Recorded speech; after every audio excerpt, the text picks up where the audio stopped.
the subject matter being so topical, do you feel there's a certain serendipity element to when films get made? Yes, I fell in love with this late 2008. I think I first read it, and at that time, it was considered a difficult film to finance, and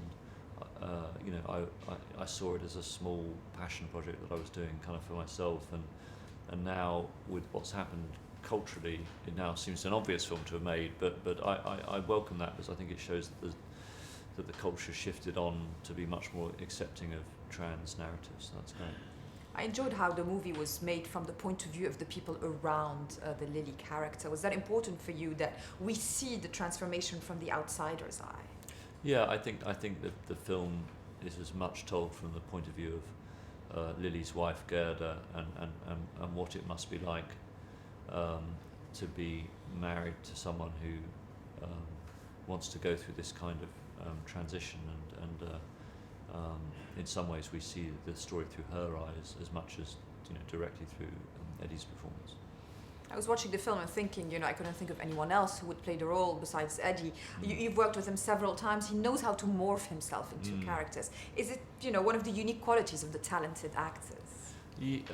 Yes, and I almost feel Eddie kind of is most comfortable when he's disappearing inside other characters, and I think often it's the mark of the truly great actors is that they're almost at ease when they're disappearing. What's great about the relationship is that it becomes a relationship about people. Was that the essence of the film for you, the love?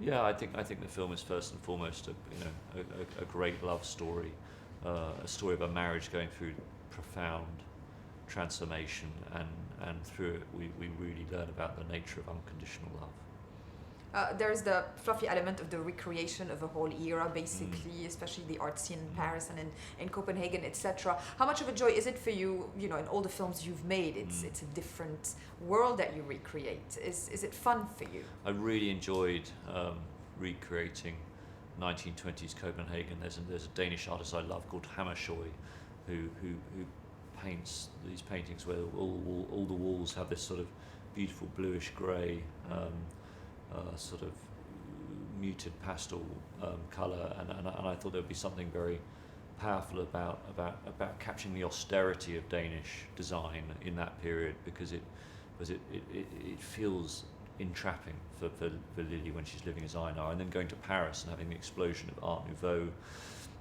architecture, this moment of revolution in design, where it was about the rejection of the masculine, of the straight line, and the embracing of the feminine, of the curved line in design, and almost using that shift in 20th century design as a sort of backdrop to help explain the emergence of Lily.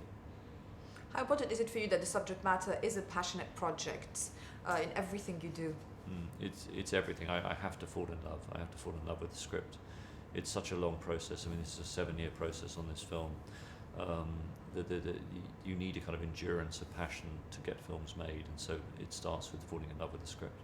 Does award buzz keep your energy going? Is it important to you in any way? I think with this, the most important thing is the film finding an audience, and what was great about Last Night in Venice, seeing it with 1,000 people, and I was very humbled by the standing ovation at the end, which went on the entire end credits, much to our amazement, and to see it connecting with audiences, all ages, all different kinds of people, that's very exciting, and the next few months I hope will be about helping support the film find an audience. Yeah, no, absolutely, and also helping its right audience to find it in a way. Yeah. I think this is what awards are all about. It sheds the light on the subject matter, and in this one it's all the more important. Yeah.